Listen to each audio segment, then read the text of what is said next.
Hey gang, John Baccarelli here with your Lake St. Clair Fishing Report, brought to you by Sportsmen's Direct. It is Tuesday, January 23rd. I know we're kind of like out of sequence. I know you guys like us to do these on like Thursdays, but it's kind of, the weather has been causing us to have to do like update reports.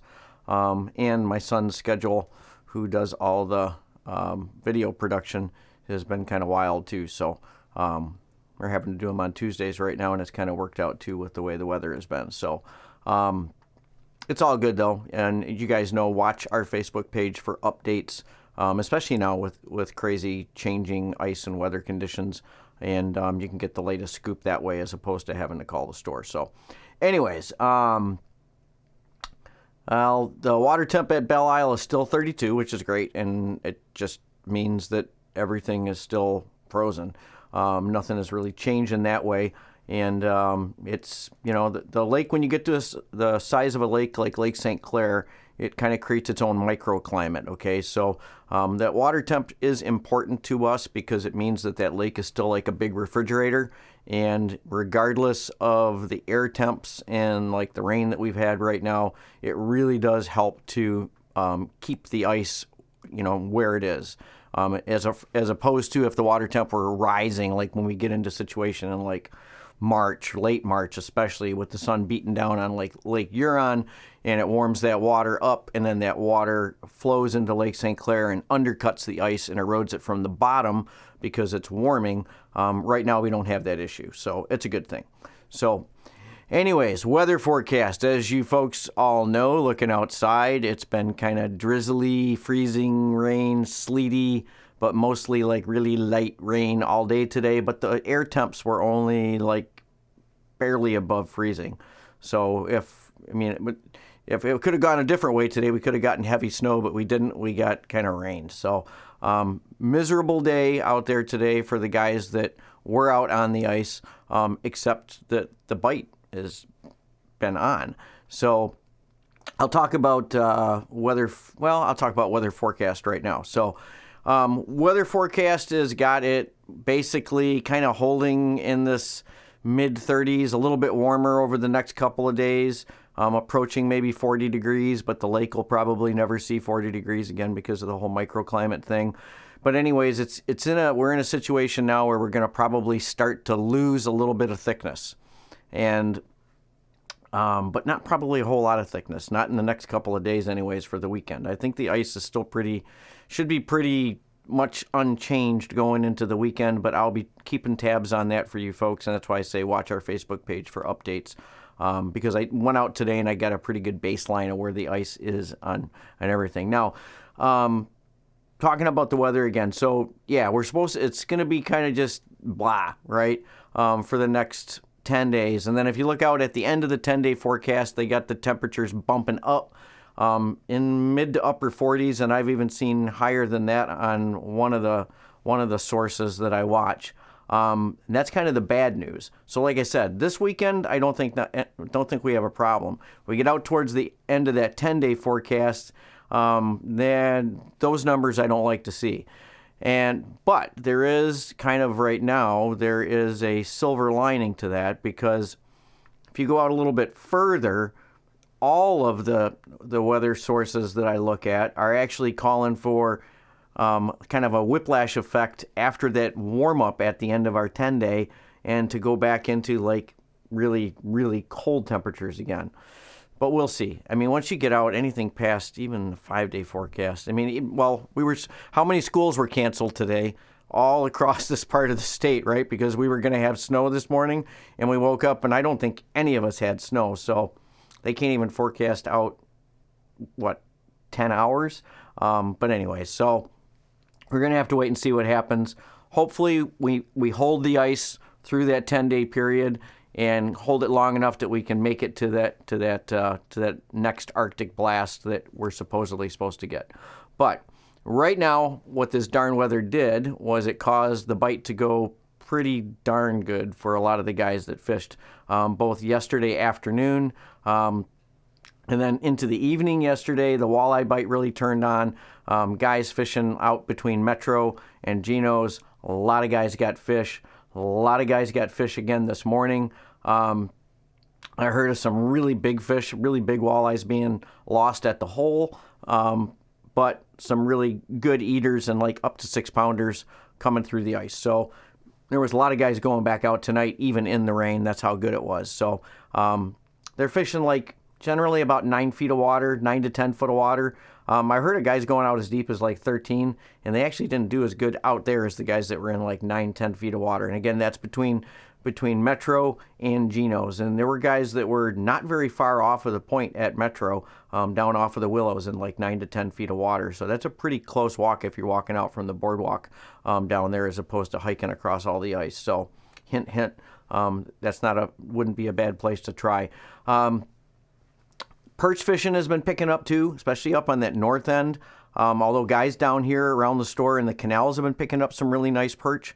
But up on that north end, that perch bite really picked up there, and the water clarity up there is much, much better. I've heard guys reporting, gin clear water up on that north end. Now, Metro Marsh, the bluegill bite has definitely picked up. Bluegills, crappies, and I guess a lot of hungry largemouths back there too that make it really interesting for the guys that are back there. But that bite also picked up today as well. Now, that's just like, if you guys remember my last report, I was talking about this warm-up was going to trigger a good bite, and it did. And I know a lot of you had a pretty dismal bite out there this weekend because we were still in that real, that Arctic air. We were just coming off of it, but we really hadn't changed yet. But we have now, and the bite is going, and I would expect it's going to continue to be really good all the way through the weekend, because we've got like a little cold front coming that's going to maybe just firm things up towards the end of the weekend, but it shouldn't be it's not going to be, I kind of wish it was a nasty cold front to really firm things up, but it's not going to be a real severe one. So the bite should stay good all through the week and through the weekend. It's the ice is going to be the big question. So, again, water clarity up at that north end, really clear. Water clarity down here, once you get out to maybe like 7, 8 feet of water, your water clarity goes up substantially in most places. Guys are telling me they get like 5-foot visibility once they get out here off of the beach and they get into that 8 to 10 foot of water. Now, it's going to be variable though. I mean, I know that water right out in front of the day sail when you walk out a couple of 100 feet is really dirty still, which is kind of amazing. I would have thought it would have cleaned up by now, but it's really holding a lot of sediment in there, and it's not cleaning up in that real tight area. But you get down towards the point, I would imagine it's going to clean up more. But anyways, right out there in front of the day sail in shallow, that water is still really dirty.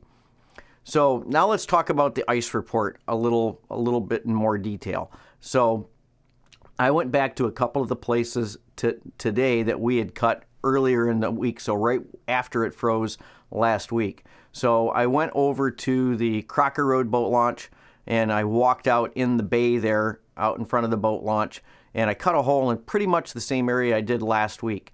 Now, last week when I cut that hole, we had about 4 inches out there. When I cut that hole today, this morning, in that same area, we had 8 inches. Okay, so we went from 4 to 8. So what's important about these numbers that I'm going to give you today is when I go back out there later this week, like right before the weekend, I'm going to check thicknesses in those same areas just so we know kind of what our loss was. We also went over to the day sail ramp. Last week it was at 5. Walked out to about the same area out there. This morning it was at 12 inches, so big change in thickness there. Went over to Metro Basin, not the marsh, but the basin, and cut a hole there about the same area as last week. Remember last week it was around 4. It was at 8 this morning. So everything pretty much doubled from what it was, or even a little bit more from last week. So those are going to be my baseline numbers going into the weekend. And from there, I'll be able to measure loss and be able to, you'll all have a better idea of what you're dealing with, because especially if you were out this weekend, you'll know what kind of thicknesses you had, so you'll know what to kind of expect going into the weekend. Because hopefully it's not going to be raining this weekend. It doesn't look like it's supposed to, and it should be actually pretty darn comfortable ice fishing conditions. And as long as the ice is still good, and I do expect it will be, at least for foot traffic. I don't know if I'd be driving a machine on it after we have these temps all week, but they are driving machines on it right now as of today. but I would expect that'll change going into the weekend. But at least you'll have a better idea of what you're dealing with. And like I said, this weekend the bite should still be going. Not sure what the runoff is going to do as far as water clarity. I don't think it's gonna do what that big blow did to us, okay? Some areas, like anywhere with current, right, and you know you're going to have runoff, like the spillway I expect is going to open right up. It still wasn't when I drove home tonight. It was still frozen. It still had snow on top of the ice in the spillway, but I know that's going to open up in the next couple of days. You're going to get runoff from that, but that generally is going to go out and then down to the south, which is away from where most of you guys are fishing. That Clinton River water, that's going to have some color in it that I know that's going to open up the mouth of the Clinton River. But that stuff normally goes out and then hooks around the point at Metro too. So I don't think that's going to really affect much, other than if the guys get way out over the weekend, they could probably run into that Clinton River water. But anyways, you know, it is what it is. I think the bite's going to go. I don't think water clarity is going to be an issue, and the ice should still be good. So trying to think if I got anything else.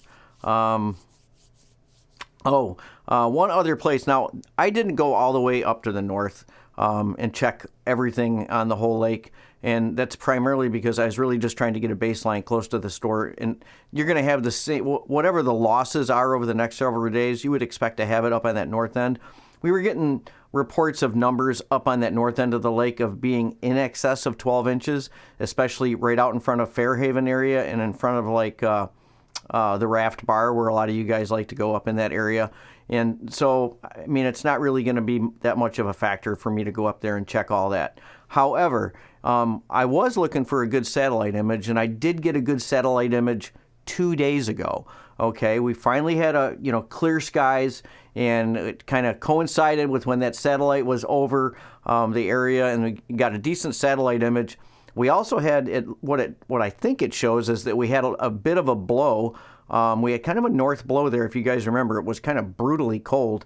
I want to say it was Saturday, and it did dislodge a pretty good chunk of ice a couple of miles out off of Metro, and that ice drifted across and slammed into the, I guess it was still American water, because most of the lake is frozen. You'll see by the satellite image that the vast majority of the lake is frozen, but there is a section of open water out there in the middle. So if we do get a hard offshore blow, especially like a north blow or a northwest blow this weekend, that in conjunction with the warmer temps, we are going to have to keep an eye on that ice off of the beach over there. Anchor Bay should be pretty well locked up, but that ice out there off of the beach, you get an offshore wind in the wrong conditions, and we could lose some of that ice out there. But I don't see anything horrific coming as far as hard blows, especially out of the north. It looks like maybe we might have like a 10 to 15 mile an hour wind on Sunday, but Saturday looks pretty flat. So hopefully that's not going to be a factor in anything this weekend. And again, stay tuned to our Facebook channel, or our Facebook page, that is. And later this week, especially like Thursday or Friday, I'll get out and I'll cut some more holes and compare those thicknesses and post them up on our Facebook page. And then you guys will have a much better idea of what you're dealing with as far as ice conditions go. Other than that, the store is loaded back up on live bait, waxies, spikes. Of course, we'll have minnows, mousies, all that good stuff that you guys need for the coming weekend. We just got these new hoodies in. We've been waiting for them to come in, so we'll have those out there for you as well. And if you get a chance to get out in the next couple of days, I think it's supposed to rain tomorrow, but after that it should let up. That bite should be really good. It should continue to be good all the way through the weekend. So get out and enjoy the ice while we still have it. Hey gang, if you like our content, hit the little subscribe button and the bell icon, and you'll be notified as soon as we put out new stuff. I know we're so excited too. I love clapping. It's my favorite part of this. Don't you use that. You can't say that once I know. you do it while you're recording. Okay.